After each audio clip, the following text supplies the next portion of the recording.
The tech ecosystem reached a historic inflection point. Apple has officially confirmed a multi-year partnership with Google to integrate the Gemini AI models into the heart of iOS, powering the long-awaited Next-Gen Siri. For months, the market questioned Apple's invisible AI strategy. Today, the answer is clear. Apple is pragmatic. This deal, reportedly valued at roughly $1 billion annually, allows Apple to leapfrog years of R&D lag by leveraging Google's infrastructure. However, the market's reaction tells the real story. Alphabet, GOOG, just crossed the $4 trillion market cap threshold for the first time, surpassing Apple in valuation. But is this a strategic surrender for Cupertino or a masterstroke in capital efficiency? Let's look at the fundamentals. If you are new to this channel, welcome. This is Joe from the Investment Diary. I have been investing for the past more than 5 years and have consistently beat the market in the past 3 years with more than 20% annualized returns. I have traded Forex, commodities, stocks, and options, made painful mistakes and punished by the market, and I would like to share my lessons and journey of investing with you in this channel so we can both supercharge our investments. Support me by tapping on the like and subscribe buttons. Apple's moat has always been its high switching costs and the walled garden.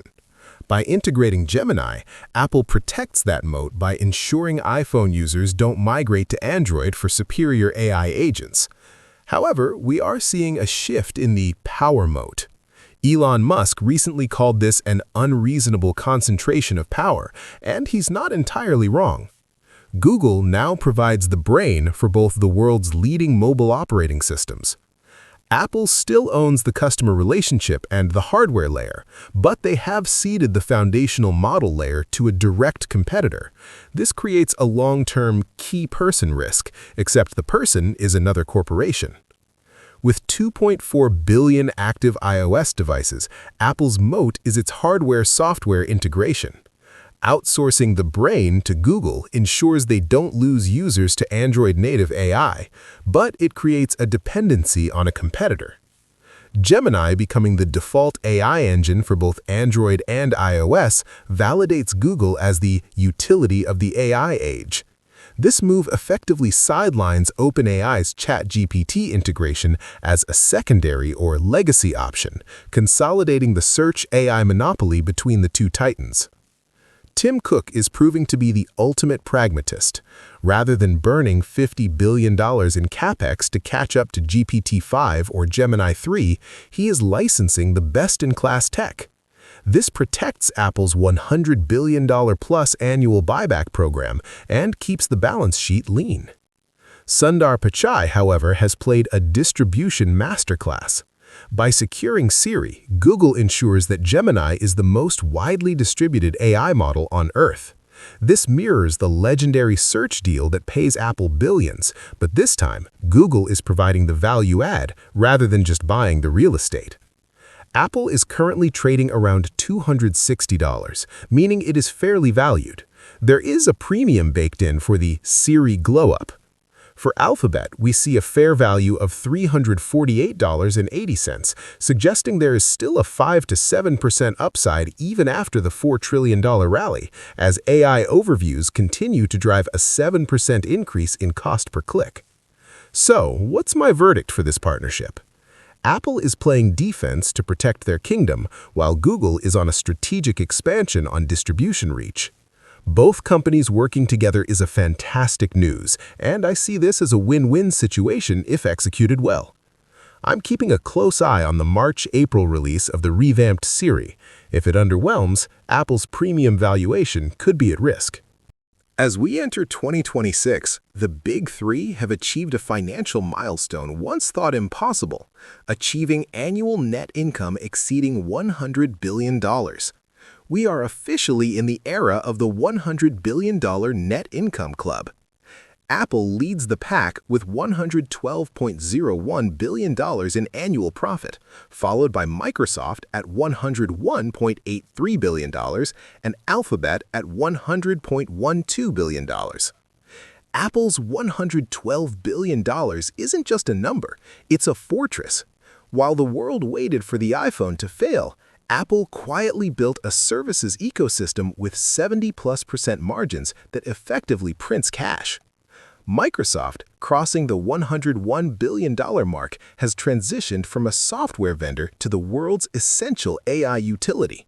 And Alphabet, at $100 billion, is proving that even in a world of disruptive AI search, they own the data, the infrastructure, and the distribution.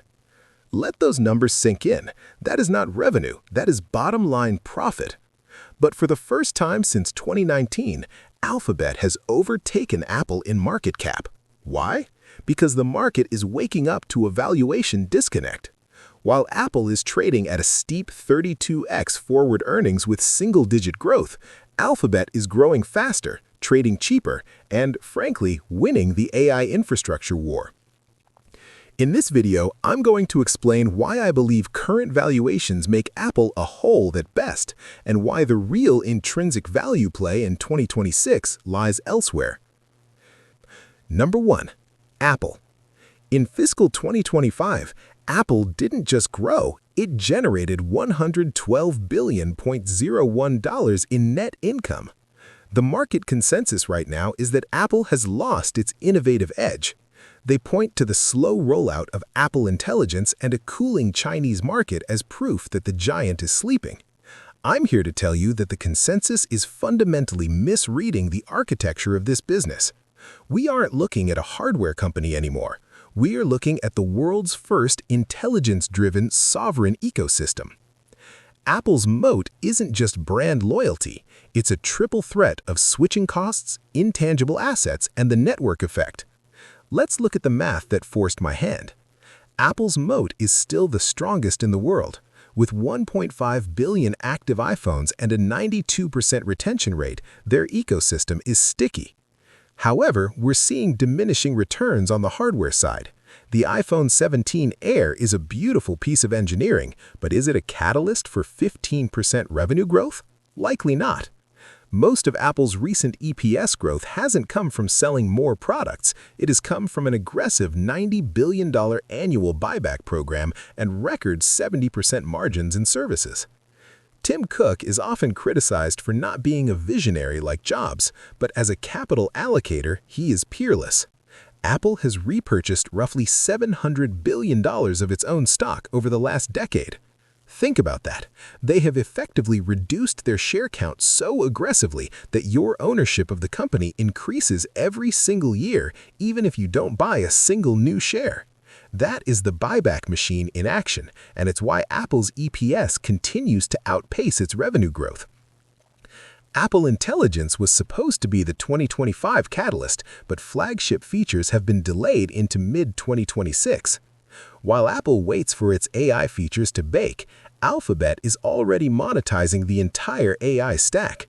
Their Gemini 3 model is now widely considered best in class, and their cloud division is seeing record 30+% growth as it becomes the AI utility for the enterprise. What should you watch for in the January 29, 2026 earnings call?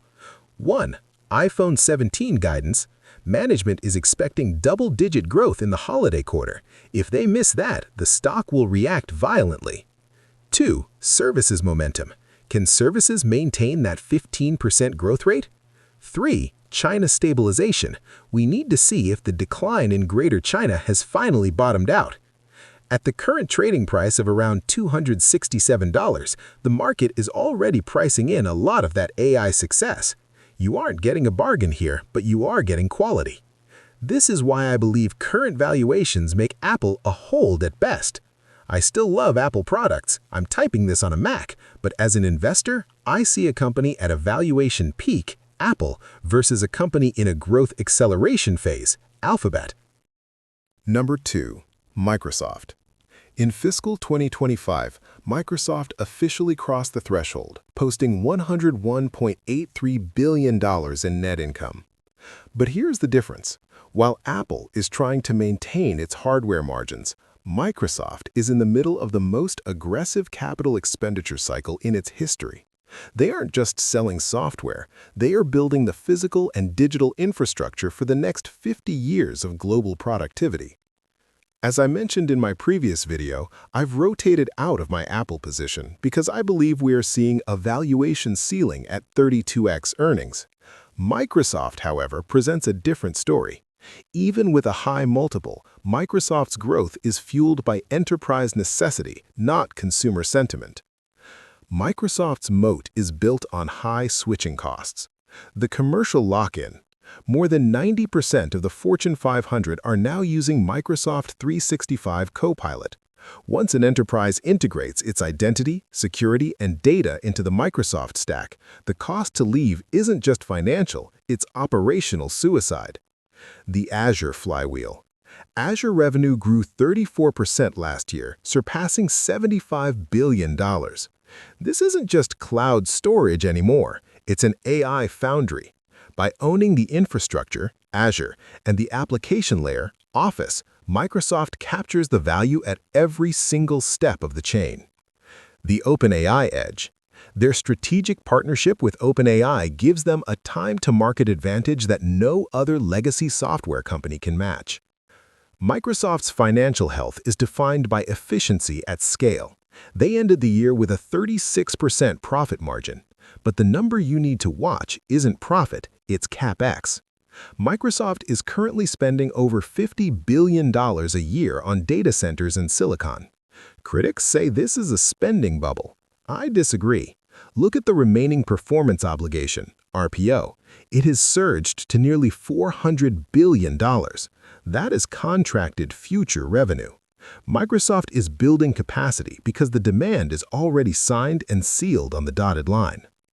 Satya Nadella has proven to be the best CEO of the decade, but the real secret weapon is CFO Amy Hood's pricing strategy. Starting July 1, 2026, Microsoft is implementing a significant price hike across Microsoft 365 commercial suites. This is a massive leverage play. They have added so much value through AI and security over the last 3 years that they now have the pricing power to force an ARPU, average revenue per user, expansion that will drop straight to the bottom line as pure profit. Let's run the numbers. Base case, with 14% revenue growth and steady margin expansion from the 2026 price hike, our fair value is $510. Bull case, if Azure maintains its 30+% growth through 2027, we're looking at $625. At a current price near $480, Microsoft is trading much closer to its intrinsic value than Apple. While Apple is a bet on a hardware supercycle that may or may not happen, Microsoft is a bet on the inevitable digitization of the global workforce. For the next earnings call, ignore the headline revenue. Watch these two things. A. Azure AI contribution. Last quarter, AI added 6 to 8 percentage points to Azure growth. We need to see that number climb. B. Copilot conversion. We need to see the active users to paid seats ratio for Copilot. I'm still an Apple supporter, but as an analyst, I follow the cash, and right now, Microsoft's path to the next $100 billion in profit looks significantly clearer. Number 3. Alphabet. While Apple leads the $100 billion club with $112.01 billion in net income, it's trading at a valuation that assumes perfect execution in a cooling hardware market. Alphabet, on the other hand, just crossed that same legendary $100.12 billion net income milestone, yet it's being priced as if its best days are over. In reality, Alphabet is the only titan in this group that is actually accelerating its growth. For the first time, Google has overtaken Apple in market cap, and today I'll show you why this is just the beginning of a multi-year breakout. Google's moat is no longer just search, it's data gravity, the search monopoly. Despite the AI search fear-mongering, Google still maintains a 90+% market share. AI hasn't killed search, it's made it more expensive for competitors to enter. YouTube's hegemony. YouTube isn't just a video site, it's the world's second-largest search engine and a massive subscription engine, now seeing double-digit growth in premium tiers. The TPU edge. This is the part the market misses. Google isn't just buying NVIDIA chips, they're building their own. Their yielding ironwood TPUs allow them to run AI at a 60% lower cost than anyone else. This vertical integration is a structural margin advantage that Apple simply doesn't have in the cloud. Let's look at the sleeping giant, Google Cloud. For years, cloud was a drag on earnings. In 2025, that changed. Cloud revenue surged 34% to over $15 billion a quarter. Even more impressive, operating margins in cloud have expanded to 20.7%. Wall Street is modeling 31% cloud growth for 2026, but based on the current backlog of $158 billion, a path to 50% growth is realistically on the table. When the smallest part of your business suddenly becomes a high-margin growth engine, that is how you fuel the next $100 billion in profit. Satya Nadella has proven to be the best CEO of the decade, but the real secret weapon is efficiency. Sundar Pichai has finally embraced the efficiency mandate. By merging DeepMind and the Google Brain team into Google DeepMind and launching Project Gemini, they've stripped out billions in redundant costs. What are they doing with that extra cash? They authorized a massive $70 billion share buyback and initiated a dividend. At a 25x forward multiple, Alphabet is buying its own shares at a much more attractive yield than Apple is at 32x. This is management signaling that the stock is undervalued. Base case, 13% revenue growth leads to a fair value of $312. Bull case, my current view, if Google Cloud hits that 50% growth mark and Gemini 3 monetization scales, the intrinsic value is $340 to $370. At a current price around $328, Alphabet is one of the few mega-cap stocks still offering a margin of safety relative to its 2027 earnings power. For the next earnings call, watch the January 2026 earnings call for A. Cloud backlog conversion. Are those $158 billion in contracts turning into revenue faster than expected? B. YouTube subscription growth. Is the NFL Sunday Ticket and premium push continuing to offset ad market volatility? In 2026, I want to be where the growth is accelerating and the valuation is reasonable. That is Alphabet. If you enjoy content like this, make sure to like and subscribe, as I will be posting more videos about investing this year. That's it for today's video. See you in my next diary.